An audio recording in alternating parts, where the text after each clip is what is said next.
Welcome back नाजरीन, welcome back. जिस तरह हम जिक्र कर रहे हैं ताजर एक्ट कमेटी की भूख हड़ताल के हवाले से दूसरे रोज़ में दाखिल हो चुके कन्वीनियर इरफान, शर्जील गोपलानी, जमील पराचा, हकीम शाह, राना रईस, वक्कास अज़ीम और दीगर इसमें रहनुमा शरीक हैं। आज ताजर जुम्मे की नमाज के बाद जो है वो एक अहम फ़ैसला करेगी। और जिस तरह से जो कश्मीरी रहनुमा अली गिलानी की गायबाना जो नमाज जनाजा है वो भी अदा की जाएगी। इसी वाले से हम अपने प्रोग्राम में आज बात करेंगे। हमें स्टूडियो से ज्वाइन कर चुके हैं, हमारे साथ मौजूद हैं हमारे नुमाइंदे मोहम्मद ज़ीशान साहब। मैं आपको खुशामदीद कहूँगी, कैसे हैं आप? खैरियत से?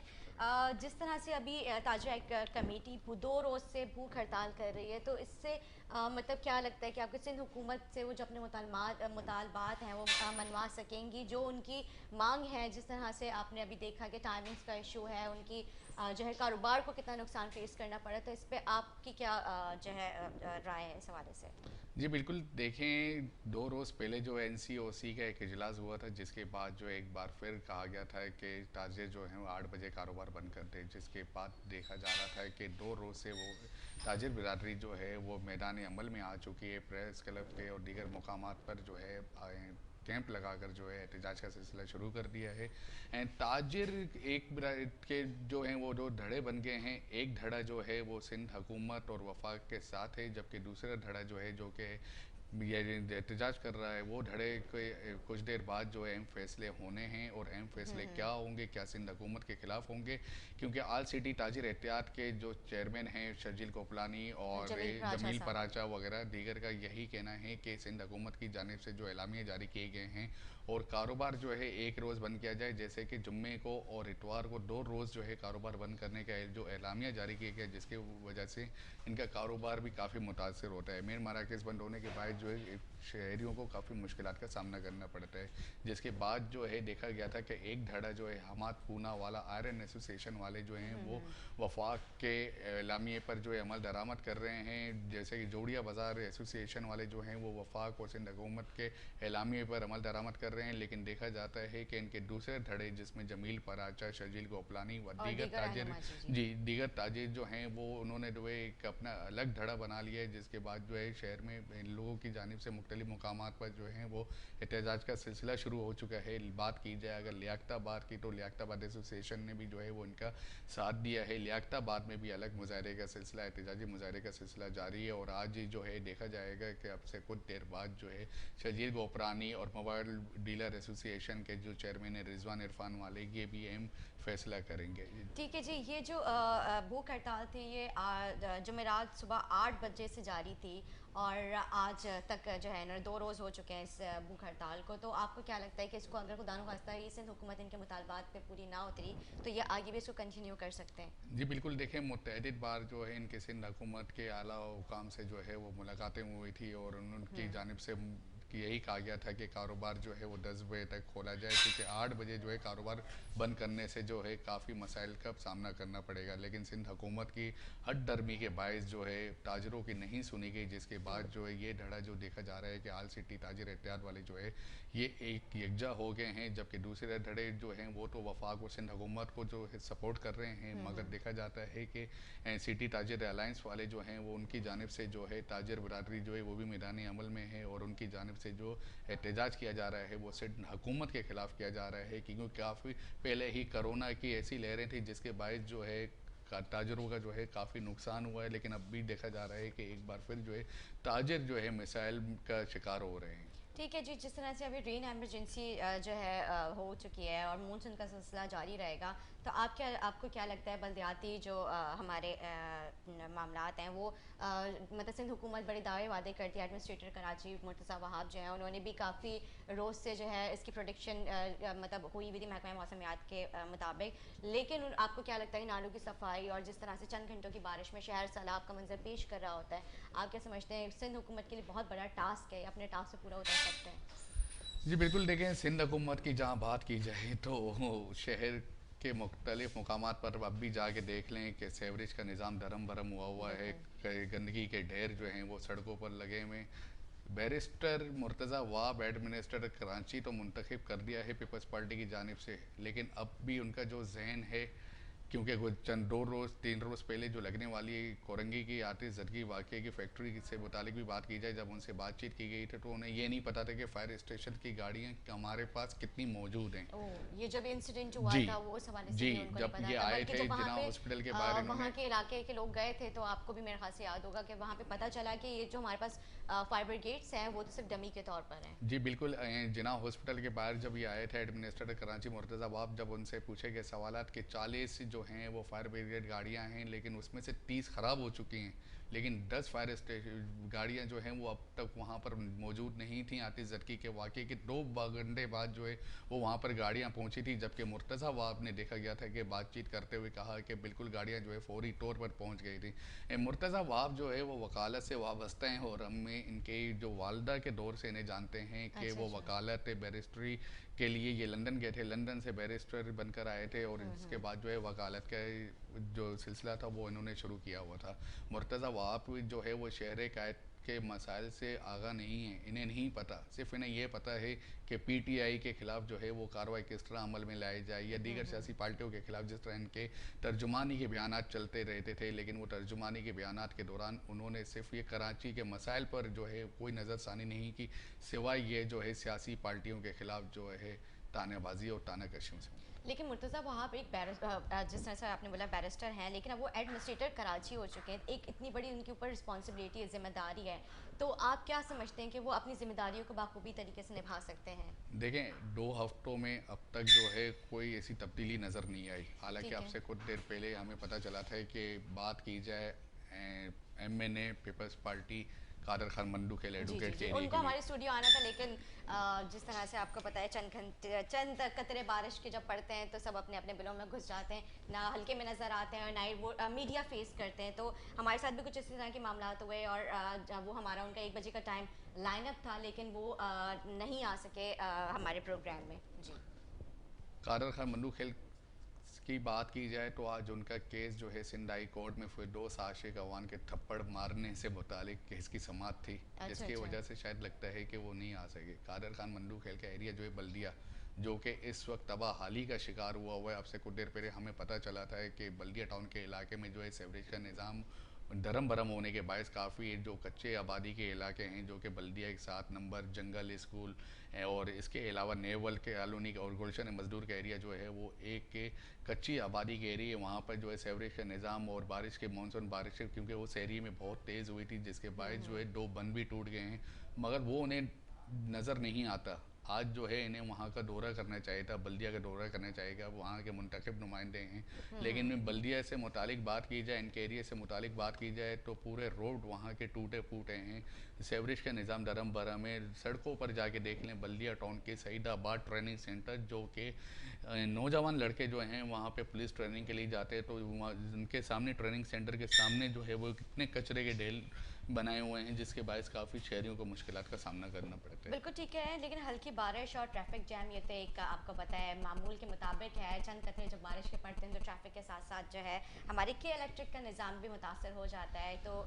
इस हवाले से आप मुझे हमारे नाज़रीन को बताएं, हमें बताएं कि ये निज़ाम कब तक जो है इस तरह से चलता रहेगा, इसमें कुछ बेहतरी की तरफ हम जा सकते हैं? के इलेक्ट्रिक या डरमे की बात की जाए तो दुनिया को पता है कि के इलेक्ट्रिक आखिर में जो है वो सिंध हाई कोर्ट में इनके खिलाफ जो है मुतअद्दिद दरख्वास्त भी दायर की गई हैं कि मानसून बारिशों के दौरान जो है करंट लगने के बायस बहुत से हादसा रोनुमा होते हैं, जिस पर जो है पड़गर डालने के लिए जो है के इलेक्ट्रिक मैदानी अमल में फौरी तौर पर आ जाती है। अब तक जो इनके खिलाफ देखा जाता है कि सिंध हाई कोर्ट में 250 से ज़ायद यही करंट के वाक़यात लगने से शहरियों की जो है हलाकत से मुतालिक जो है केस ज़ेर समात हैं।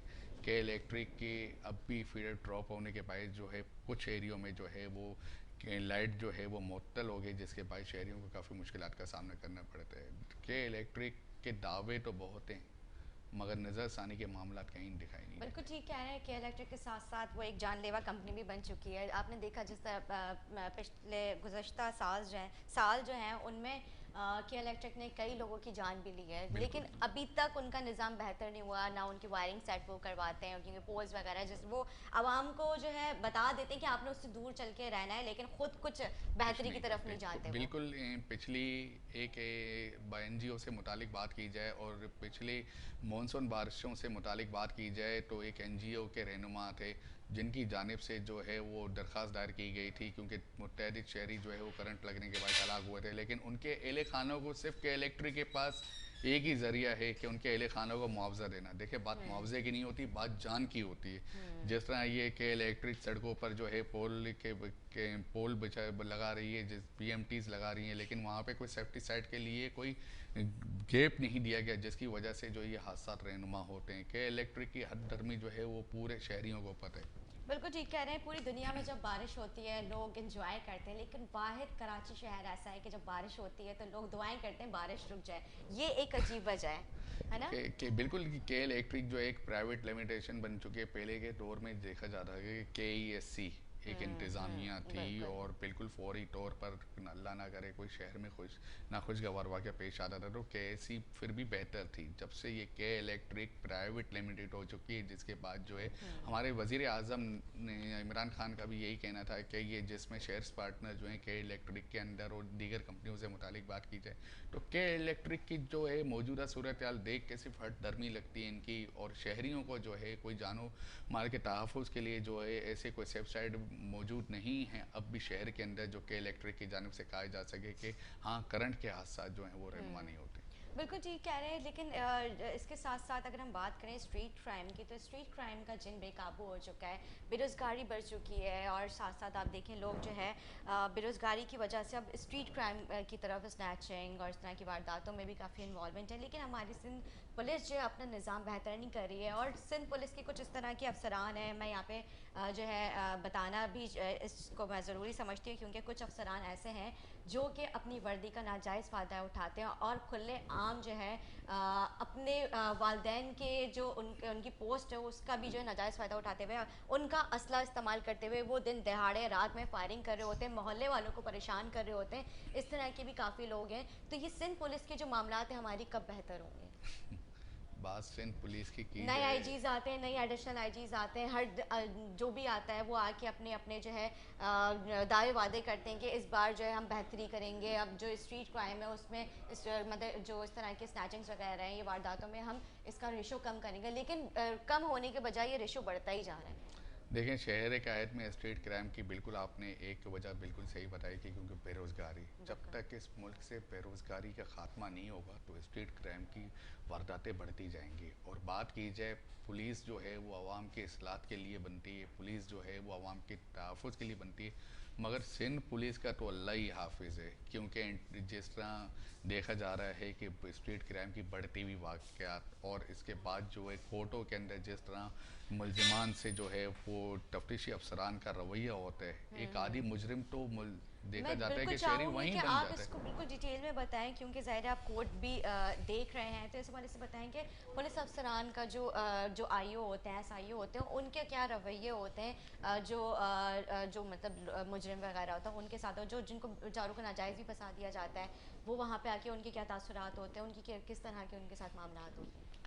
बात की जाए अगर आईओ से मुतालिक तो आईओ जिस तरह देखा जाता है कि अगर किसी बेगुनाह शहरी के खिलाफ भी मुकदमा दर्ज कर दिया जाता है तो तफ्तीशी अफसरान जो है वो समझ जाते हैं कि अब जेब गर्म होना शुरू हो गई। अच्छा। अगर कोई ऐसा शरीफ इंसान भी हो या उसके कोई फैमिली मैटर में मुकदमा दर्ज करवा दिया गया हो, कोई आपसी तनाज़े में फैमिली मैटर्स में, तो उसके बाद जो है वो बेचारे मुलजिम के लिए एक अज़ाब बन जाता है ये मैटर। तफ्तीशी अफसरान जो है वो उस मद में पैसा लेते हैं कि सुबह हम आपको कोर्ट में पेश करेंगे और तमाम मामला बेहतर कर देंगे। जब वो बेचारे कोर्ट आते हैं, कोर्ट के बाद जो है इनकी जानिब से तफ्तीश अफसरान की जानिब से ज़बरदस्ती जो है रिमांड की इस्तदा की जाती है कि हमें अच्छा। जिस्मानी रिमांड दिया जाए, हम सही। मुलजिम से मज़ीद तफ्तीश करना चाहते हैं। देखें अगर कोई शहरी बेगुनाह अगर गिरफ्तार किया जाता है जिसके बाद मुकदमा बन जाता है तो आदि मुजरिम बन जाता है, क्योंकि सेंट्रल जेल का और बात की जाए कोर्ट से मुतालिक जो कि सिटी कोर्ट लाकअप से रिश्वत शुरू होती है जो कि सेंट्रल जेल तक जा पहुंचती है। एक आदि मुजरिम बन जाएगा जिस बेचारे ने छोटा सा फैमिली केस के अंदर जो है अगर कोई गुनाह कर दिया हो या कोई मुकदमा दर्ज करवा दिया हो तो उसके बाद देखा जाता है कि वो आदि मुजरिम बन जाता है। ठीक है जी, मामा ज़ीशान साहब हम इसको कंटिन्यू करेंगे, लेकिन आज एक छोटा सा वक्फा लेंगे, वक्फे के बाद हाजिर होंगे और बताएंगे कि जेल और जो पुलिस स्टेशन होता है उसके अंदर क्या मामलात होते हैं, किस तरह से कैदियों के साथ रवैया इख्तियार करती है हमारी पुलिस। लेकिन एक छोटा सा वक्फा लेंगे, वक्फे के बाद हाजिर होंगे, हमारे साथ रहें। वेलकम बैक नाजरीन, वेलकम बैक। हम बात कर रहे थे अपने प्रोग्राम में आदि मुजरिम के हवाले से, जिस तरह आदि मुजरिम जो है वो एक नॉर्मल इंसान है, वो आदि मुजरिम किस तरह से बनता है, इसी हवाले से मैं चाहूँगी मामा ज़ीशान साहब हमें डिटेल में बता रहे थे कि एक आदि मुजरिम किस तरह से वो आदि मुजरिम बनता है। जी मैंने यहाँ आपको बताया है कि आदि मुजरिम जो है वो एक छोटे से मुकदमे में भी चले जाए या उसके घर पे कोई एक फैमिली मैटर हो जाए तो उसके बाद जो है तफ्तीश का अमला जो है वो जिस तरह जो है तफ्तीश करता है और उनके घर वालों को जो है वो बेजार करके पैसों का जो है तकाजा करते हैं, जिसके बाद जो है वादी ज़ाहिर जेल सिटी कोर्ट से लाकअप से शुरू होने वाली रिश्वत जो है वो सेंट्रल जेल तक जा पहुंचती है। अब उन्हें तो नहीं पता कि उनके अहल खाना जो है किस तरह पैसे जो है वो ला रहे हैं और किस तरह जो ये पैसे लाने के बाद जो है वो अपने घर के मामला किस तरह चला रहे हैं। क्या आदि मुजरिम अगर एक मुलजिम बन जाता है तो स्ट्रीट क्राइम की बढ़ती हुई वारदातों में सबसे अहम किरदार जो होता है वो एक शहरी जो होता है उसके खिलाफ अगर कोई मुकदमा बेगुनाह दर्ज किया जाता है तो उसे आदि मुजरिम बनाने में अहम किरदार जो होता है पुलिस का होता है। सिंध पुलिस जो है वो समझ लें कि एक माफिया बन चुकी है। रिश्वत बाजारियों का सिलसिला पूरे शहर में जारी है। अगर बात की जाए ताजरों की हड़ताल से मुतालिक भी तो इसमें भी बहुत बड़ा रोल किरदार अदा करते हैं पुलिस एहलकार। अच्छा। अगर चुनाचे के देखा जाता है कि अगर ताजर जो है वो 8 बजे के बाद कारोबार खोलने का ताजरों को कहते हैं तो वो पुलिस जो है रोज़ाना की बुनियाद पर जो है भीड़ जमा करती बिल्कुल है ठीक कह रहे हैं आप। और उन्हें 10 बजे तक का टाइम देती है, 12 बजे तक का टाइम देती है। तो ताजिर ज़ाहिर है परेशान होके ही एहतजाज पर आए ना कि हम क्या सिंध पुलिस को ही पालते रहें, क्या सिंध पुलिस के जो है एहलकारों को भत्ता देते रहे जिसके बाद जो है वो हमारा कारोबार का सिलसिला जो है वो जारी रहेगा। सिंध पुलिस के ऊपर जो है सियासी आशीर्वाद भी तो होते हैं, उनका भी तो माहाना भत्ता जाता है। तो सिंध पुलिस कहाँ से कर रही है ये सारे मामलात और भत्तेखोरी के अच्छा जो ज़ीशान साहब मुझे बताइए, मन पसंदीदा जो अफसरान होते हैं उनको तैनात करने का भी जो मामला है इसमें कितनी हकीकत है, इस हवाले से बताएं। जी बिल्कुल देखें, इस वक्त जो मौजूदा सूरत हाल देखी जा रही है सिंध हुकूमत साइंस सरकार का इसमें बहुत बड़ा रोल प्ले होता है और उनकी वजह से जो है वो इंटीरियर सेंस से इस वक्त शहर कायद में देखा जा रहा है कि मौजूदा SHOs जितने भी तैनात किए गए हैं वो इंटीरियर सिंध से आए हुए हैं। कोई ठट्ठा से आया हुआ है, कोई हैदराबाद से आया हुआ है, कोई सिजावल से आया हुआ है, कोई लाड़काना से आया हुआ है। तो ये साइंस सरकार के आशीर्वाद के बाद जो है महकमा सिंध पुलिस चल रहा है, क्योंकि महकमा सिंध पुलिस के अंदर जो अहम किरदार अदा कर रहे हैं वो साइंस सरकार के बलबूते पर कर रहे हैं। और अगर बात की जाए साइंस सरकार के आशीर्वाद के बाद जो है SOP से मुतालिक या दीगर मामला से मुतालिक तो आपके सामने है। SOPs को किस तरह से आप देख रहे हैं, क्योंकि अब स्कूल्स भी खुल चुके हैं, इंडोर और आउटडोर डाइनिंग का भी मुतालबा किया जा रहा है खोलने का, शादी हॉल्स हैं उनके हवाले से भी कहा जा रहा है कि मे बी के आगे जाके इनको परमिशन दे दी जाए। तो आप क्या समझते हैं कि इंडोर और इस तरह के जो मामला हैं उसमें मुकम्मल SOPs फॉलो की जा सकती हैं? देखें इस वक्त एक बार फिर देखा जा रहा है कि शहर कायद में जो है SOPs पर कहीं अमल दरामद होता हुआ दिखाई मुझे तो नहीं दे रहा है, क्योंकि हम सारा दिन फील्ड के अंदर होते हैं। चाहे SOP से मुतालिक बात की जाए कोर्टों के अंदर तो city court, high court, supreme court, Malir court के अंदर जो है SOPs की खुल्लम खुल्ला खिलाफ वर्जी हो रही होती है। और नया बात की जाए मार्क्स, जिस तरह में एक प्रोग्राम में हमारे K21 पर ही नशर हुआ था मार्क्स से मुतालिक, तो कोई मार्क्स लगाते हुए शहरी जो है अब दिखाई नहीं देता। अच्छा।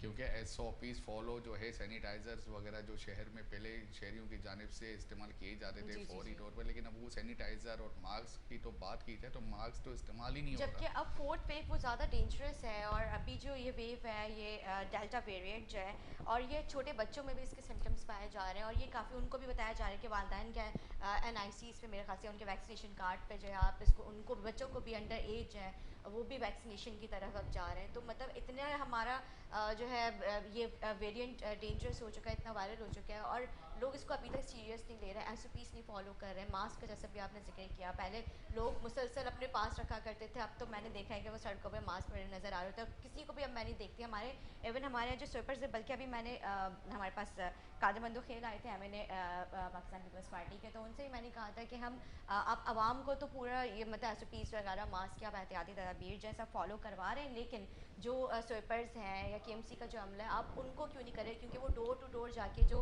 आपका जो कचरा वगैरह होता है सारा वो लेते हैं, लेकिन आप उनको भी तो कम अज़ कम उनको भी वैक्सीनेट करें। वो भी ज़ाहिर इंसानी जान है, और उनसे भी ये चीज़ ट्रांसफ़र हो सकती है, क्योंकि वो जब डोर टू डोर जाते हैं और वो जो कचरा बैग्स जो होते हैं बैग्स उनके उठाते हैं। वो जब लेते हैं, तो वो हो सकता है कि अगर उस दौरान कोई इफेक्टेड हो इनका कोई मतलब स्वीपर, तो वो भी इसमें ट्रांसफ़र हो सकता है लोगों में। तो उन्होंने कहा कि हम इसके ऊपर करेंगे, तो लेकिन अभी तक इस चीज़ को हमारी गवर्नमेंट सीरियस नहीं ले रही है। देखें, मैं गया था, SOPs की खिलाफ वर्जी शहर के मुख्तलिफ इलाकों में हो रही थी, और ख़ास तौर में जो है लियारी, जो कि पाकिस्तान पीपल्स पार्टी का गढ़ कहा जाता है, लियारी में SOPs की तो खुल्ला खिलाफ वर्जियों का सिलसिला जारी था। मास्क ना ही मार्केटों के अंदर मास्क लगाया जा रहा था शहरियों की जानिब से, और ना ही सैनिटाइज़र किया जा रहा था। SOP से मुतालिक बात की जाए तो खुल्ला अब भी देखा जाता है कि डाइनिंग भी पुलिस को रिश्वत देते हुए चल रही है, और अंडोर वगैरह जो है सब आपके सामने हैं।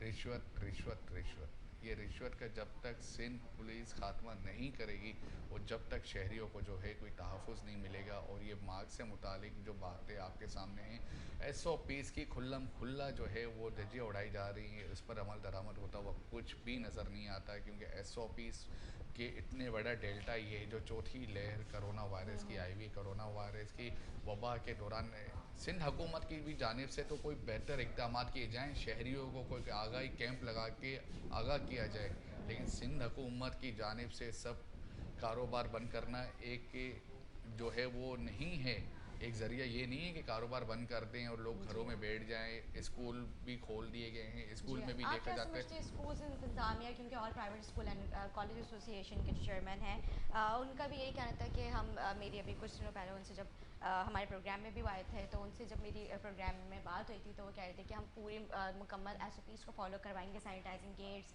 मास्क सैनिटाइज करेंगे, मतलब प्रॉपर जैसे क्लास ऑफ होगी तो हम उसको पूरा डिसइंफेक्ट करेंगे। तो आप क्या समझते हैं कि वो इन SOPs पे जिस तरह से गवर्नमेंट के दायर करता जो SOPs हैं वो उनको फॉलो करेंगे, या फिर क्योंकि छोटे बच्चे जो हैं वो इससे दोबारा मुतासर हो सकते हैं? देखें, स्कूलों के अंदर भी जो है वो SOPs पर अमल दरामद होता हुआ कहीं दिखाई नहीं दे रहा। स्कूल इंतज़ामिया की जानिब से एक रोज़ बच्चे को बुलाया जा रहा है, तो एक रोज़ का गैप दिया जा रहा है, फिर दूसरे रोज़ बुलाया जा रहा है। SOPs पर जिस तरह अमल दरामद होना चाहिए वो अमल दरामद होता हुआ नहीं दिखाई दे रहा। नया ये बता दें कि इस वक्त सिंध हुकूमत की जानिब से कोई आगे कैंप आपको कहीं शहर में दिख रहे हैं?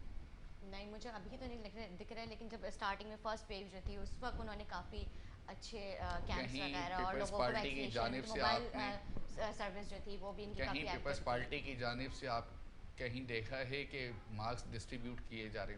नहीं, मैं ये बता रही हूँ फर्स्ट वेव में ये सारी चीज़ें थी, उस वक्त काफ़ी जोश था, और और अब जो है आवाम भी काफ़ी इस चीज़ को जो है फॉलो कर रही थी, सीरियस ले रही थी, लेकिन अब वक्त के साथ साथ सब चीज़ें लोग हैबिचुअल हो चुके हैं, ये चीज़ समझ नहीं आ रही है मुझे भी। तो सिंध हुकूमत की जानिब से ताजरों को परेशान करना हल नहीं है। सिंध हुकूमत की जानिब से आ गई कैंप लगाए जाएं, आवाम में सैनिटाइज़र डिस्ट्रीब्यूट किए जाएं। अगर वो लोग सब ये तमाम सहूलियात अगर शहरियों को देने लग जाएंगे, तो सिंध हुकूमत का पैसा जो कि बिलावल चौखट पे जाता है वो जाना बंद हो जाएगा। ठीक है जी, मोहम्मद ज़ीशान साहब, मैं आपका बहुत शुक्रिया अदा करूँगी, आपने अपना कीमती वक्त दिया और आपने अहम टॉपिक्स पे हमारे प्रोग्राम में गुफ्तगू की। नाज़रीन, एक छोटा सा वक्फा लेंगे, वक्फे के बाद अपने मेहमानों के साथ हाजिर होंगे, हमारे साथ रहें।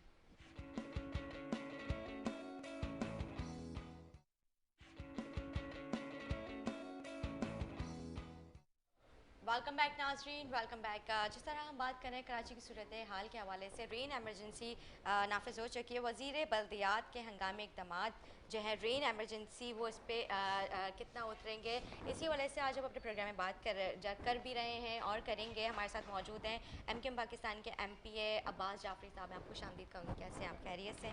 जिस तरह भी आपने देखा, मैंने जिक्र किया वज़ीर बल्दियात के हंगामी इक़दामात जो है रेन एमरजेंसी कराची को महफूज कर पाएंगे, आप क्या समझते हैं?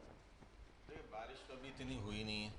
रेन इमरजेंसी होती है तो KMC का अमला, DMC का अमला रोड पर होता है। मैं तो अभी आ रहा हूँ, मुझे तो कहीं भी कोई अमला सफाई करते हुए नज़र नहीं आया। ठीक है। पानी उसी तरह खड़ा हुआ है, जो कि पानी गाड़ियों के टायर से होता हुआ फुटपाथ पे जा रहा है। बिल्कुल ठीक वहाँ है। जाके सूख जाएगा। अमला मुझे साफ करता हुआ कहीं क्योंकि नजर जब नहीं मैं आया। आई तो मैं भी ड्राइव करती हुई अभी आ रही थी, तो मैं देख रही थी कि इवन मेरी गाड़ी के अंदर भी पानी आ गया और बहुत ही बुरी सिचुएशन यूनिवर्सिटी थी। रोड पे काफ़ी पानी जी है। हाँ, बिल्कुल बहुत ज़्यादा पानी है वहाँ जी पे, और ट्रैफिक बम्पर टू बम्पर जी हाँ, जैम है, और बिल्कुल। उसमें एम्बुलेंसेज भी फंसी हुई हैं ना। वहाँ पे कोई मुझे ट्रैफिक सर्जेंट वहाँ पे नज़र आया, ट्रैफिक पुलिस भी उस वक्त मौके वहाँ पे मौजूद नहीं थी, जबकि इस दौरान सबको अपनी अपनी ड्यूटीज़ पे होना लाजमी है। जब हम आ सकते हैं तो उनका भी वहाँ पे पहुँचना बहुत ज़रूरी है। क्योंकि मैं भी अभी आपके प्रोग्राम में जब आ रहा था तो मुझे रोड के ऊपर कोई, आप बिल्कुल सही कह रही हैं, कोई नज़र नहीं आया मुझे। और गाड़ियाँ जिन रोडों पे जो नशेबी रोड हैं वो भरी हुई हैं पानी से। जी हाँ। और वो जाहिर सी बात है, जब बारिश होती है तो उस वक्त पानी खड़ा हो जाता है, और जैसे अभी रुक जाएगी तो आधे घंटे बाद निकल जाएगा। लेकिन जब आपने इमरजेंसी लगा दी है तो आपके KMC के स्टाफ को, DMC के स्टाफ को रोड के ऊपर होना चाहिए था। मुझे कहीं भी नज़र नहीं आया। मैं भी काफ़ी ड्राइव कर कर आ रहा हूँ, लेकिन मुझे नज़र नहीं आया कहीं जी अमला हाँ। साफ़ करते हुए। अगर तेज़ बारिश हो जाए और ज़्यादा तेज़ हो जाए, ये तो हल्की सी बारिश हुई है और नहीं, अभी टुकड़ों तो में हुई है, कहीं कहीं हुई है, प्रेडिक्शन है अभी मुसलसल बारिश की, क्योंकि कहीं कहीं हुई है, अभी इस वक्त कहीं कहीं हुई प्रेडिक्शन कर दी है थी। सब जगह। अगर कराची में एक साथ हर इलाके में बारिश शुरू हो जाए तो फिर ये कैसे संभालेंगे? सही बात है, बहुत मुश्किल मैं है तो मेरे ख्याल से बिल्कुल संभालना। इनके जो इन्होंने इक़दाम किया है रेन इमरजेंसी, उससे बिल्कुल मुतमईन नहीं हूँ और मुझे कुछ नज़र नहीं आया। ठीक है जी, आप क्या समझते हैं, क्या सिंध हुकूमत के जो इक़दामात हैं वो तसल्ली बख्श हैं? देखिए, सिंध हुकूमत को अब ये बात तो सब जानते हैं ना कि 13 साल 14 साल हुकूमत करते हुए हो गए। 13 साल। अगर डिलीवरी होती तो चंद सालों में नज़र आ जाती। अभी तक नज़र ही नहीं आई है तो क्या उम्मीद करेंगे इनसे, क्या उम्मीद बांधेंगे? आज आज जो है 10 रोज़ हो गए पानी का शॉर्टेज चल रहा है इलाकों में। हम तो अपने हलकों में बैठते हैं ना, जाकर हमसे पूछें जो हम लोगों की जो है बातें बर्दाश्त कर रहे होते हैं। डिलीवरी हमारे पास उस तरह नहीं है जो होनी चाहिए, क्योंकि हम अपोजिशन के नुमाइंदे हैं। हम मुख्तलिफ वाटर बोर्ड के अमले से बात करते हैं पानी के लिए, तो कोई तसल्ली बख्श जवाब नहीं मिलता। क्योंकि जाहिर सी बात है कराची इतना बढ़ गया है, जिसको पानी के पीने के पानी की शदीद ज़रूरत है। K4 का मंसूबा 2008 से शुरू हुआ था, जो आज तक बन ही नहीं सका। सिर्फ कागज़ों में तो उसकी चीज़ें मिल जाएंगी, लेकिन कहीं ग्राउंड पे उसका कुछ नहीं मिलेगा। फिर 265 MGD पानी का हो रहा था, 100 MGD पानी का हो रहा था, कहीं नज़र नहीं आ रहा कुछ। और जो वाटर बोर्ड माफिया है और जो टैंकर माफिया है, उनका राज है इलाकों में। तो ये टैंकर माफिया को पानी कहाँ से मैसर हो जाता है? जब आप बता रहे हैं कि 10 रोज़ हो चुके हैं, आज आवाम को पानी नहीं मिल रहा है, पानी की शॉर्टेज है, तो टैंकर माफिया के पास पानी कहाँ से चला जाता है? टैंकर उनको माफिया कौन देता है पानी? यही वाटर बोर्ड दे रही होती है, क्योंकि उससे पैसे ले रहे होते हैं ना बड़ी मकदार में। आपने अभी देखा होगा जो क्लिप TV पर आए हैं, और जो हाइडेंट, इनलीगल हाइडेंट, गैर कानूनी हाइडेंट लगाने की बातें हो रही हैं, जी जी। तो इसी से तो पानी जाता है। मैं अपने हलके में, मेरा हलका नाज़माबाद है, मैं आज एक साल से ज़्यादा हो गया एक पानी की लाइन डली थी। एक क्या, सब सॉइल वाटर की बहुत सारी लाइनें हैं, ठीक है। वो जा रही हैं फैक्ट्रीज की तरफ, साइड एरिया। आप वहाँ पे आके देख लें क्या हाल है। ज़्यादातर पानी, अभी गुज्जर नाले की सफाई की बात हो रही है, उस वक्त भी ये बात आई थी कि भाई ये जो पाइप हैं इनको रिमूव किया जाएगा। आज तक वो पाइप रिमूव नहीं हुए, वैसे के वैसे ही लगे हुए, जिससे कचरा फंसता है। पानी जब आता है उसके साथ कचरा भी आता है, बेनतहा कचरा आता है, उससे पानी फंसता है और इलाकों में घुसता है। लेकिन वो क्योंकि वो जो लाइनें जा रही हैं उनसे करोड़ों रुपए रिश्वत ली जाती है। अच्छा जी, लेकिन जब हमने सिंध हुकूमत के गवर्नमेंट के हमारे पास नुमाइंदे आए थे, जब हमने इस हवाले से बात की, जो उन्होंने अपनी क्लीन मुहिम जो स्टार्ट की थी कुछ टाइम पहले, तो वो कहते हैं कि बलदियाती निज़ाम किसके पास था? आप लोगों के पास था। उस वक्त जो है नालों में बोरियाँ, जब हमने अपनी मुहिम का आगाज़ किया, क्लीन मुहिम जो इनकी थी उसका हमने जब आगाज़ किया, तो उसमें हमें बोरियाँ मिली, उसमें पत्थर मिले, तो इससे आप क्या समझते हैं इस हवाले से? देखिए, बात यह है कि जब हम भी क्लीन करते थे ना, तो नालों में पत्थर ही निकलते थे। अभी भी हमने सफाई करवाई है, अभी भी निकले, उससे पहले भी करते थे, उससे निकलती थी बोरियां। देखिए, जो लोग हैं, जो माफिया ये काम करती है ना, फंसा के, कौन फंसाता है आपको पता है? ये मुख्तलिफ इलाक़ों में जो ड्रेनिंग सिस्टम होता है, सेवरेज का निज़ाम होता है, उसमें बोरियां डाल के चौक किया जाता है। यही वाटर बोर्ड का अमला, सेवरेज बोर्ड का अमला, उसमें जो है बोरियां फंसाता है, लोगों से पैसे लेता है उनके इलाके साफ करने के। अच्छा। पैसे लेते हैं, ये माफिया है एक पूरी। मतलब आपके कहने का ये कि जो वाटर बोर्ड है, ये लोग, इनके अपने ही नुमाइंदे अपने ही लोग होते हैं। वो ब्लॉकेज करते हैं और फिर वो लोगों से मेरे पास मूवीज है, मैं आपको मूवीज दे दूंगा। अच्छा। उनके जो कह रहे हैं कि हम तो इतने पैसे लेते हैं, रोक सकते तो रोक लो। सही। आप अलमिया है। अब देखिए, मैं तो सिर्फ ये बात कह रहा हूँ, आप मुख्तलिफ टीवी चैनल्स पे अभी चली हैं सारी चीज़ें और चलती रहती हैं, लेकिन उसका सद्देबाप नहीं होता। उसको चेक एंड बैलेंस का तो पीपल्स पार्टी की गवर्नमेंट में जब ऊपर से लेके नीचे तक रिश्वत खा रहे हैं, लूट रहे हैं, तो फिर डिपार्टमेंट को कैसे रोकेंगे? क्योंकि डिपार्टमेंट से पैसे जमा करके इन्हीं लोगों को तो जाते हैं। लेकिन अभी जो है वाटर एंड सीवरेज डिपार्टमेंट जो उसने वाइस चेयरमैन जो है वो भी पीपल्स पार्टी के आ चुके हैं, तो आप क्या समझते हैं कि वो अब उनके आने से कुछ मामला बेहतरी की तरफ जा सकते हैं? नहीं जाएंगे। देखें, इन सिस्टम इतना करप्ट है और आपने सीरियस होकर उस पर इम्प्लीमेंट ही नहीं किया है, तो कैसे होगा? किसी के लगा देने से कुछ बदल कोई जाएगा? आपने उन मंसूबों पे, जो मंसूबे बनाए गए थे लोगों की फलाह बहबूद के लिए, कि रांची शहर की आबादी दिन ब दिन बढ़ती चली जा रही है, उसके लिए पानी की अशद ज़रूरत होती है। 2008 में जो निज़ाम दिया गया था K4 का, वो आज तक अप्रूव नहीं हो सका, तो मुश्किलात तो रहेंगी। कैसे कोई सही कर लेगा? K4 का मंसूबा तो चल रहा है ना? कहाँ चल रहा है? आपने देखा? फेडरल गवर्नमेंट कहती है कि इंशाल्लाह अभी हम कंप्लीट कर लेंगे इसी साल। कर लेंगे ना, अभी तक हुआ नहीं है। अच्छा। हुआ नहीं है ना। देखिए, उसमें सिर्फ पानी दे देना मसला नहीं है, वो पानी आएगा कहाँ? जहाँ आएगा वहाँ आपकी कैपेसिटी है, पानी को लेने की कैपेसिटी। किंजर जाके देख लें, किंजर में क्या कैपेसिटी है जो पानी छोड़ा जाएगा, और इसमें आगे क्योंकि सील्डी हो चुके, जब तक आप उसकी अपराइजिंग नहीं करेंगे तो कैसे आप कह सकते हैं कि मंसूबा कंप्लीट हो जाएगा? नहीं होगा। ठीक है जी। NDMA ने कितने नाले साफ़ किए? आप क्या समझते हैं? क्योंकि जिस तरह से अभी नालों की सफाई चल रही है, तो NDMA ने कितने नाले साफ़ किए? आपकी क्या नॉलेज है इस हवाले से? देखिए, मैंने विजिट भी की है और काम था सिंध गवर्नमेंट का, आके कर रही है फेडरल गवर्नमेंट। बिल्कुल हाँ। सही है ना? तो मैंने जो है गुजर नाला, क्योंकि मेरे इत्तेफाक से मेरा हल्का जो है उससे 2 बड़े नाले गुजरते हैं। 3 नालों की सफाई का है, महमूदाबाद नाले की, गुजर नाला और औरंगी नाला, ये 3 नाले की सफाई NDMA के पास है। तो मैंने गुजर नाले का भी विज़िट किया, बहुत साफ़ किया है, अच्छा साफ़ किया है। जो मैंने आज तक मैंने अपनी ज़िंदगी में कभी वो पिलर्स इतने नीचे नहीं देखे थे जो आज हैं। जी हाँ। इतनी सफाई है, सफाई तो ये। औरंगी नाला भी मेरे ही हल्के से होके गुजरता है, क्योंकि जहाँ औरंगी नाला और गुजर नाला गिरता है लियारी नदी में, वो इत्तेफाक से मेरे हल्के से होके गुजरता है। दोनों नाले आते हैं, तो एक चमन सैनमा के पास है और दूसरा जो है ये गोलीमार की तरफ से जाता है। तो दोनों नाले साफ तो बहुत किया है, इसमें कोई दो राय नहीं है, इसमें कोई मतलब मुगालता नहीं है, जाके देखा जा सकता है जो सफाई हुई है। देखिए, अभी वो बारिश हुई नहीं, आपको पता नहीं चलेगा कि अगर ये साफ कर दिए गए हैं तो क्या इससे मसले का हल हो जाएगा? पानी तो मोहल्ले और इलाकों में आता है ना। कराची में सिर्फ जो है औरंगी नाला और गुज्जर नाला और महमूदाबाद नाला नहीं है, जी हाँ। 38 नाले हैं कराची में। फिर उसकी आर्टरीज हैं जी। तकरीबन 300-350 के करीब जाके आर्टरीज हैं। क्या वो साफ कर ली गई हैं? नहीं हुई हैं।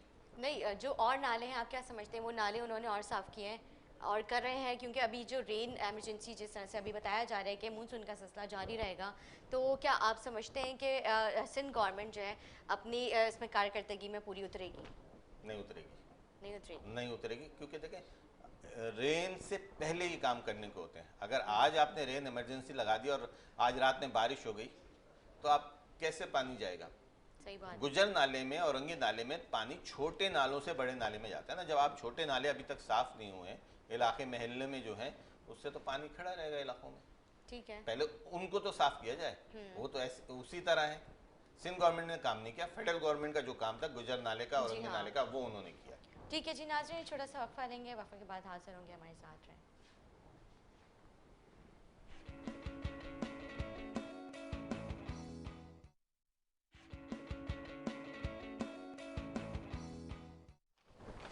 वेलकम बैक नाजरीन, वेलकम बैक। जिस तरह हम बात कर रहे हैं कराची की सूरत हाल के हवाले से, कराची में मानसून का सिलसिला जारी है और चंद कतरे बारिश के पड़ते ही कि इलेक्ट्रिक का निज़ाम जो है दरम बरम हो चुका है। इसी हवाले से मैं चाहूँगी कि अब्बास जाफरी साहब आप बताएं कि इलेक्ट्रिक माफिया सरगर्म है। जैसी चंद कतरे बारिश पड़ते हैं कराची की जो मतलब बिजली है वो मुतासर हो जाती है, कई कई घंटे लोड शेडिंग रहती है, बिल्स में रिलीफ नहीं दिया जाता। पिछले दिनों आपने देखा होगा पूरा कराची ब्रेक डाउन हो चुका था और उसके बाद इससे इस तरह की कई इस तरह के एरियाज़ हैं जहाँ पे कई कई घंटों की लोड शेडिंग भी रहती है। आप क्या समझते हैं कि इलेक्ट्रिक का निज़ाम जो है बेहतरी की तरफ जाएगा, ये इससे बदतर होता जाएगा? इससे बदतर होता चला जाएगा।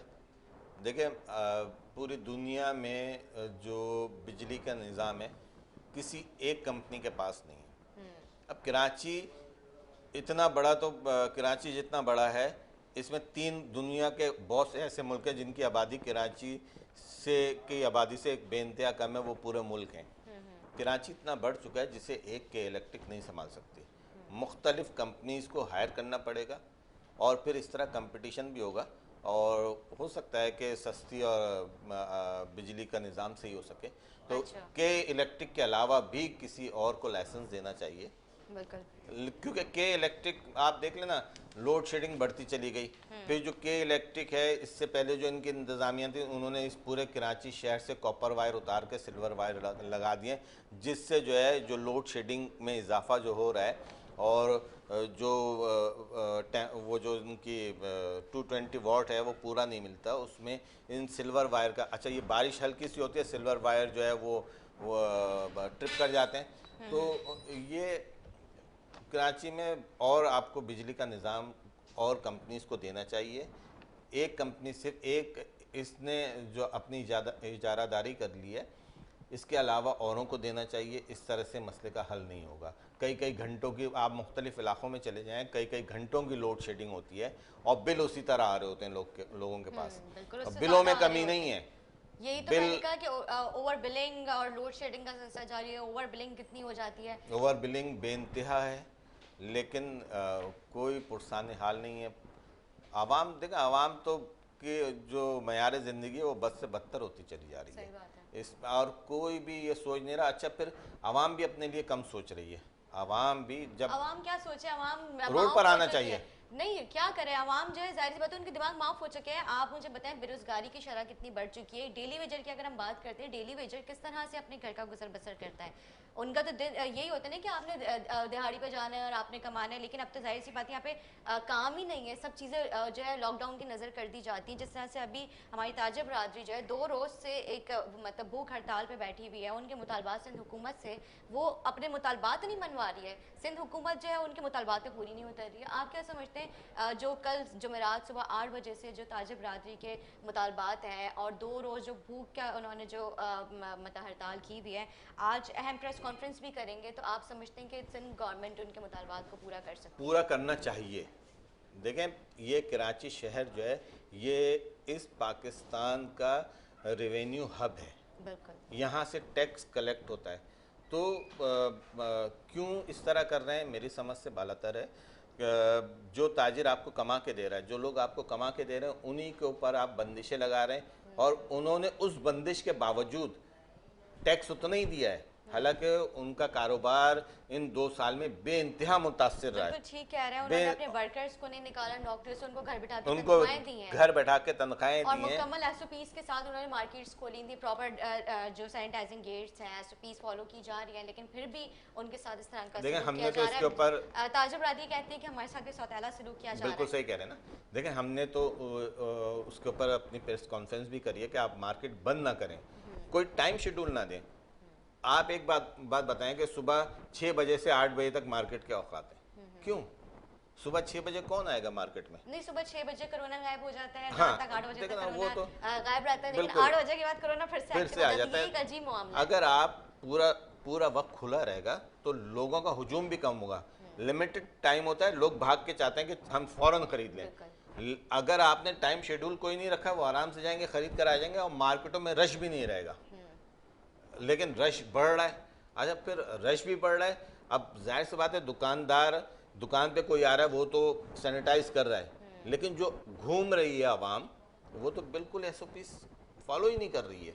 बिल्कुल, ये आवाम का भी इसमें कसूर है, बिल्कुल आवाम को भी कसूर चाहिए है खुद, क्योंकि अभी जो इसके 4th वेव अभी मैं बहुत खतरनाक है। अब मतलब आने से पहले हम यही बात कर रहे थे, आवाम जो है मास्क नहीं पहन रही है, अब इस चीज़ को बिल्कुल संजीदा नहीं ले रही है। अल्लाह देखें, अल्लाह का बड़ा करम है इस पाकिस्तान के ऊपर अल्हम्दुलिल्लाह कि यहाँ पे उस तरीके से इस वबा ने अटैक नहीं किया है जिस तरह से आपके पड़ोसी मुल्क में या दूसरे मुल्कों में है। अल्लाह का शुक्र अदा करना चाहिए, उसका जितना शुक्र अदा करें कम है।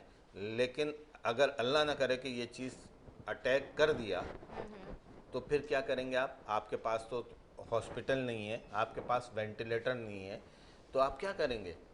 उसमें भी जैसे भी आपने रेन इमरजेंसी में बात करी ना कि कुछ नहीं करा, इस वबा की इमरजेंसी में भी इन्होंने कुछ नहीं किया है। जो वेंटिलेटर होने चाहिए थे, गवर्नमेंट कहती है हमने मुकम्मल सेंटर्स बनाए, हमने वैक्सीनेशन सेंटर्स बनाए, हमने आइसोलेशन सेंटर्स मतलब कंप्लीट सारा प्रॉपर जो होना चाहिए सिस्टम हमने वो किया। अच्छा, आपकी नॉलेज में है कि जो है आइसोलेशन वार्ड जो है उसमें वेंटिलेटर कितने हैं पूरे कराची में? नहीं, ऐसा तो मुझे नहीं याद है। तकरीबन 2000 के करीब। अच्छा, ठीक है। क्या कराची की आबादी इतनी है कि 2000 उसके लिए पूरे होंगे? नहीं, 3 करोड़ की आबादी है हमारी, कि कैसे 2000 वेंटिलेटर्स कैसे खुदा न खास्ता जरा सा 13% से ऊपर होती है तो हॉस्पिटल फुल हो जाते हैं। अगर ये और शिद्दत के साथ आ गई कि आप पूरा कर पाएंगे? नहीं कर पाएंगे, नहीं कर सकते। सिर्फ जो है इसको, और वो भी फेडरल गवर्नमेंट चला रही है। जो एसओ सेंटर में इन्होंने कोरोना वार्ड खोला हुआ है वो भी फेडरल गवर्नमेंट ने किया है ना जी। तो उन्होंने तो आगे कर दिया, आपने क्या करा? आपने कितनी कैपेसिटी बढ़ाई? आपने खुद क्या किया? आप तो पब्लिक प्राइवेट पार्टनरशिप में लेकर आ रहे हैं ना, एज अ गवर्नमेंट आपने कितने सेंटर खोले ये बताइए? नहीं बता पाएंगे। अच्छा, खोल भी दिए तो कितने वेंटिलेटर रख दिए? 100, 200, 300, 400, 500? बस इस कराची शहर के लिए 500 बहुत होंगे क्या? 1000 बहुत होंगे? नहीं होंगे। तो सीरियस नहीं है। अगर समझते हैं कि थोड़ा सा कर दिया तो ये बहुत होगा, शुक्र अदा करें। अल्लाह का लाख लाख शुक्र है कि उस तरीके से पाकिस्तान में नहीं है इसका जिस तरीके दूसरी जगहों पर है। अच्छा जी, मैं आपसे जानना चाहूँगी अब्बास साहब, क्योंकि जिस तरह से एसबीसीए की कारकर्दगी वो तो आपके सामने ही है।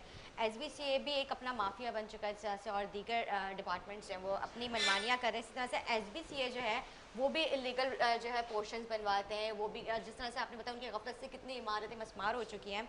तो अगर हम नाज़िमाबाद की बात करते हैं, आप अपने हल्के की बात बताएं कि वो किस तरह से वहाँ पे उन्होंने मतलब एसबीसीए ने अपना जो है वहाँ पे राज जमाया हुआ है। देखिए, बात यह है कि हमने मुतादिद बार इस पे आवाज़ उठाई है।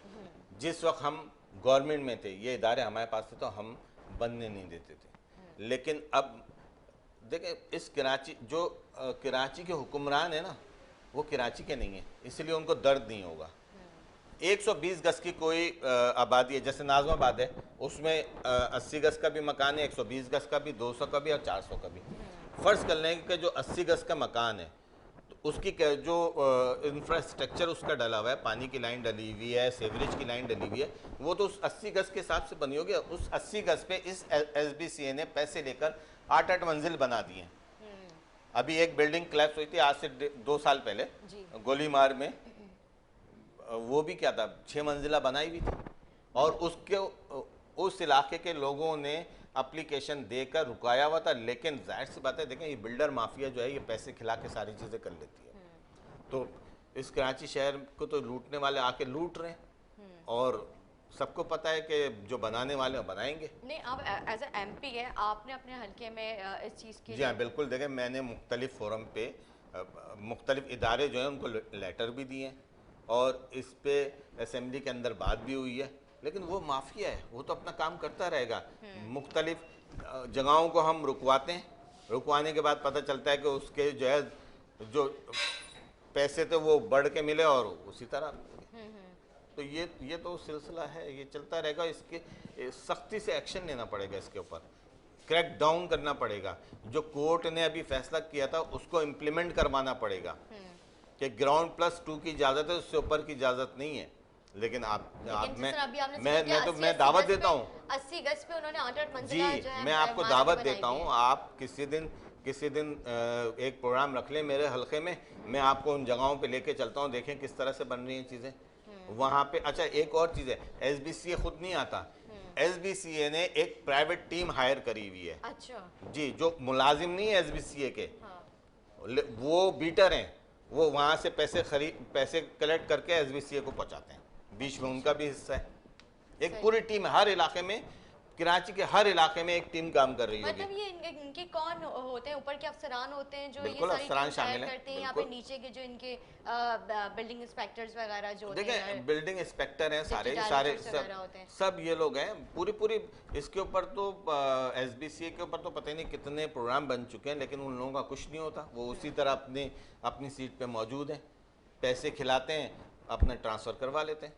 इसे सिंध गवर्नमेंट तो इस कराची शहर में बता रहा हूँ ना, कराची शहर को लूटने आई है। आप देखें ना, जो इंफ्रास्ट्रक्चर यहाँ पे था बिल्कुल तबाह और बर्बाद हो गया है। जब तक आप इंफ्रास्ट्रक्चर नहीं बनाएंगे तो ये शहर कैसे करेगा? शहर तो फिर भी चल रहा है जी।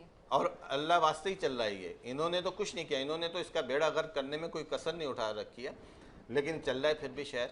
यहाँ के लोग फिर भी सब कर रहे हैं, सफ़र भी कर रहे हैं, मुश्किलात भी बर्दाश्त कर रहे हैं, लेकिन पूरा भी कर रहे हैं उन सब चीज़ों को। बिल्कुल ठीक कह रहे हैं। अभी मैं अपने इंट्रो में भी यही कह रही थी कि जब दुनिया भर में बारिशें होती हैं तो लोग एंजॉय करते हैं बारिशों को, लेकिन जब कराची में बारिश होती है तो लोग बारिश के रुकने की दुआ करते हैं। ये एक बहुत बड़ा मतलब अलमिया है कि जब बारिश हो जाती हैं, पहले तो हम बारिशें नहीं होती हैं, हम दुआ करते हैं बारिश हो जाए, और जब बारिश होती है, क्योंकि चंद कतरे बारिश ही जो है यहाँ पे इस तरह का मंजर पेश कर देती हैं कि लोग अपने कारोबार की तरफ नहीं जा सकते, जो जॉब करने वाले लोग हैं वो अपने नौकरियों पे नहीं पहुंच सकते क्योंकि ट्रैफिक और ये सब चीज़ें मामला, इसमें एम्बुलेंसेस फंस जाती हैं। तो ये मामला हमारे कब बेहतरी की तरफ जाएंगे? लोग और ममालिक अपने जो मुल्क हैं वो हम आगे से आगे तरक्की करें, लेकिन सिर्फ मैं अगर बात करूँ पाकिस्तान की तो हमारे यहाँ पे ट्रैफिक का निज़ाम नहीं बेहतर हो पा रहा है, हम लोग और चीज़ों पर कैसे काबू पाएंगे? देखिए, हम तो सिर्फ यहाँ पे कॉस्मेटिक काम करते हैं। हमने सीरियस होकर कराची तो मेगापोलिटन सिटी ना, कराची इतना बड़ा शहर है, इसके लिए जो पहले यहाँ पे चीज़ें मौजूद थी उसको तबाह कर दिया गया। यहाँ कराची शहर में स्टॉर्म वाटर ड्रेन अलग था, सीवरेज सिस्टम अलग था। बदकिस्मती से कुछ देखा नहीं गया, जो स्टॉर्म वाटर ड्रेन था उसके अंदर सीवरेज सिस्टम डाल दिया। तो जाहिर सी बात है, स्टॉर्म वाटर ड्रेन तो वो सीवरेज का गया तो वो पानी के साथ मट्टी और सारी चीज़ें आती हैं तो वो जमती चली जाती हैं, उसको साफ़ करने का भी कोई निज़ाम नहीं है। तो ये ख़राब होता चला जाएगा, सीरियस होकर कोई नहीं देखता, कोई प्लानिंग नहीं है। शहर आबाद किया जाता है तो एक प्लानिंग की जाती है कि इसमें कितने डाया के जो है पानी की लाइन होगी, कितना बड़ा सीवरेज सिस्टम डाला जाएगा। कोई सिस्टम डाला नहीं गया, बस शहर आबाद होता चला गया। अच्छा, फिर कराची शहर का अलमिया ये रहा है, कराची शहर उसमें तो बढ़ नहीं रहा, अब बिल्डिंगें बनती चली जा रही हैं। लेकिन सर आपके टाइम पे भी ये सारे मामला थे।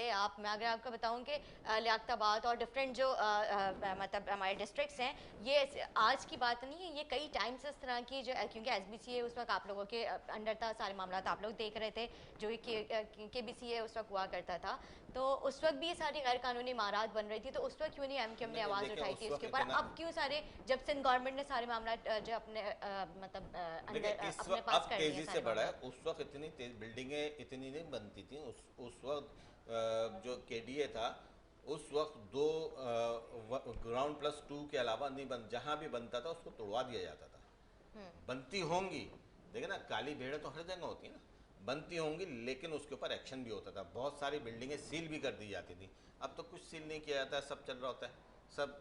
अब देखिए, मसला ये है कि जब वो बन रहा हो उस वक्त रोका जाए, जब बन जाता है जब ख्याल आता है, जब जब वो अपने कंस्ट्रक्शन कर रहा होता है उस वक्त रोका जाए, जब लोग आबाद हो जाते हैं आकर, फिर तो हर कोई मजबूर हो जाता है ना।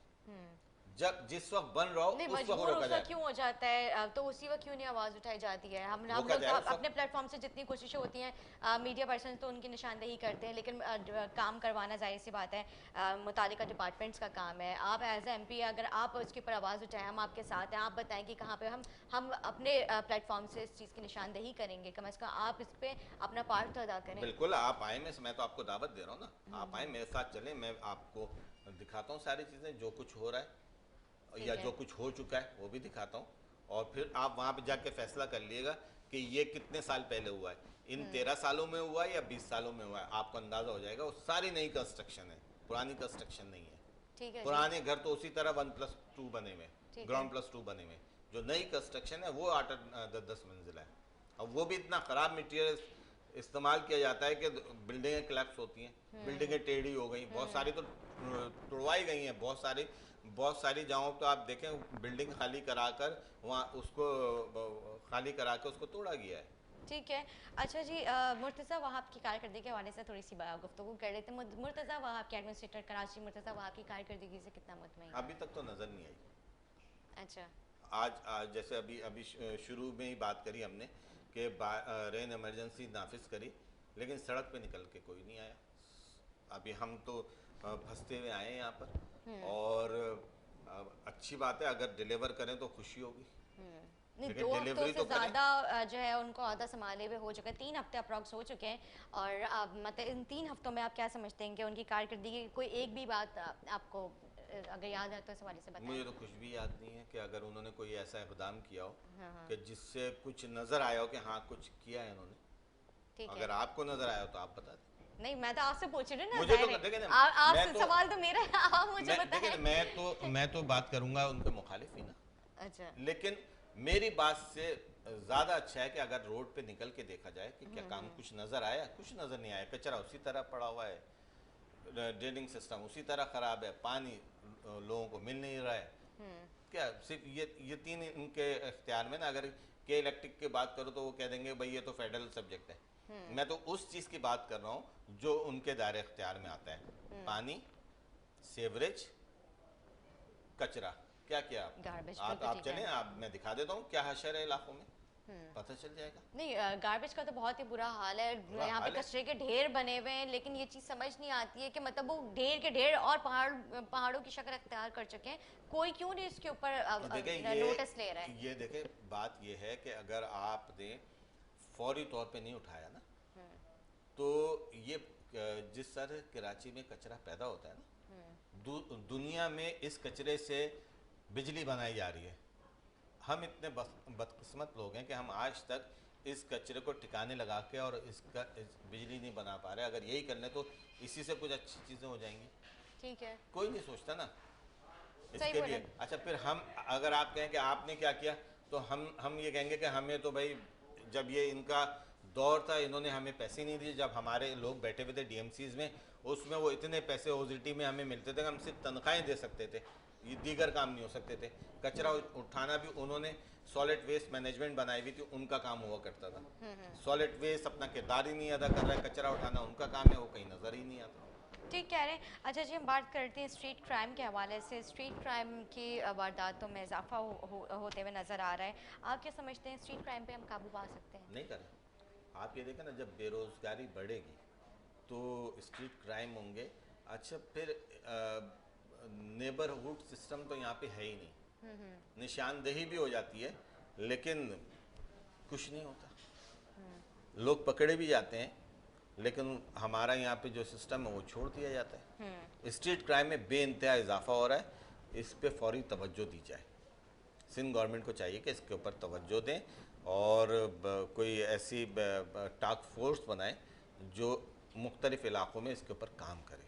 वरना ये जो है जिस तरह आपने दूसरी चीज़ों का भी बेड़ा गर्क कर दिया कि ये इस इदारे का तो है ही, पुलिस का निज़ाम तो आपको पता है, सबको पता है कि क्या है वहाँ पे, तो और बर्बादी की तरफ जा रहा है। लेकिन सर एक अलमिया ये भी नहीं, यहाँ पे बेरोजगारी की शरह कितनी बढ़ चुकी है। मैं बेरोजगारी की वजह से लोग भूख मुफलिसी की वजह से आके मतलब इस तरह की चीज़ों में इन्वॉल्व होते हैं। वरना किसको शौक है कि अगर खुदा न खास्ता कोई डकैती करते हुए पकड़ा गया और अगर पुलिस ने अरेस्ट कर लिया तो उसकी तो सारी जिंदगी बर्बाद हो गई है। ये भूख की वजह से लोग सड़कों पे निकलते हैं और इस तरह से लोगों से जो चीज़ें छीनते हैं, स्ट्रीट क्राइम, स्ट्रीट स्नैचिंग, इस वजह से जो है ज़्यादा बढ़ती जा रही है। देखिए इसमें जो है बेरोज़गारी एक आंसर हो तो सकता है, लेकिन जो हैबिचुअल है ना, उसके लिए ये बेरोज़गारी नहीं है। उसका काम ही यही है, उसका पेशा यही है।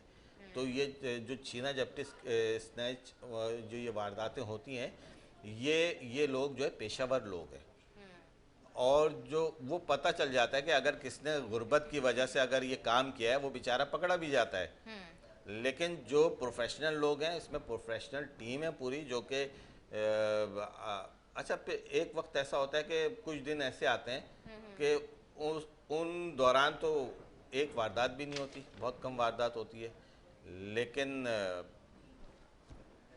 मुख्तलिफ पॉकेट हैं जहाँ पे ऐसे लोगों की रिहाइश है जो बैठते हो, तो उसको क्यों नहीं टारगेट किया जाता? उसको टारगेट किया जाए ना, इलाकों को टारगेट किया जाए कि किस इलाके में ज़्यादा हो रही है, वहाँ पे नफरी लगाई जाए, पकड़ा जाए ऐसे लोगों को, लेकिन कुछ भी नहीं होता। रिपोर्ट दर्ज कराई, ख़त्म, इसके अलावा कोई इकदाम नहीं होता, सीरियस कोई नहीं लेता। ठीक कह रहे हैं। कंट्रोलमेंट बोर्ड के इलेक्शन हो रहे हैं 12 सितंबर को, तो इस पे एमके पाकिस्तान की किस तरह की तैयारी, कौन मैदान जीतेगा, इस वाले से बताएं। देखिए हमारी तो कोशिश है, हम और इंशाल्लाह जीतेंगे भी। कंटोनमेंट बोर्ड में हमारे यहाँ से काउंसलर भी रह चुके हैं, और हमारी अब 12 सितंबर को देखते हैं। इंशाल्लाह हमारी कोशिश है और अल्लाह से तवक्को है कि इंशाल्लाह अल्लाह से दुआ करते हैं कि एमकेएम पाकिस्तान के जो जितने भी काउंसलर खड़े हुए हैं, अल्लाह उनको जो है जीत अता फरमाए और वो अपने इलाकों में काम करें, क्योंकि हर पार्टी की अपनी अपनी तैयारी और सब कहते हैं कि इस बार जीत का मैदान हम जीतेंगे। तो एमकेएम पाकिस्तान की किस तरह की? इंशाल्लाह हमारा काम चल रहा है, क्योंकि उस तरह की अब जहाँ तक मैंने देखा और हमारा जो होमवर्क है, जब मैंने देखा और आवाम की भी इस तरह की तासुरात देखे, तो मुझे जो है एमकेएम इस बार थोड़ी सी वीक नज़र आती है। देखिए हर पार्टी जो है वो अपने तरीके से काम कर रही होती है, और हमारा तरीका ये है कि हम ज़्यादातर जो है गली महलों में जाकर डोर टू डोर वर्क कर रहे होते हैं। ठीक है। तो झंडे लगा देना और बड़ी बड़ी कॉर्नर मीटिंगें करने से जो है वो वोट नहीं मिलता है। ये जो काउंसलर्स और बल्दियाती निज़ाम जो होता है, इसके बहुत छोटे वार्ड में होते हैं, तो वार्ड में बेहतर ये है कि डोर टू डोर जाके किया जाए, और MQM Pakistan door to door work कर रही है और इंशाअल्लाह जो है हम कामयाबी नसीब होगी। ठीक है जी, क्या मैसेज देना चाहेंगे हमारे नाज़रीन को?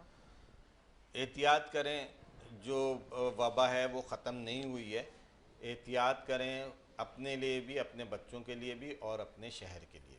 ठीक है जी, बहुत शुक्रिया। अब्बास जाफरी हमारे साथ मौजूद थे। नाज़रीन, उम्मीद करती हूँ आज का हमारा प्रोग्राम आपको अच्छा लगा। इसी के साथ अपने मेज़बान नेता आसिफ को दे इजाज़त। मुझे, मेरी पूरी टीम को, हमारे आने वाले मेहमानों को अपनी दुआ में याद रखें। अल्लाह हाफ़िज़।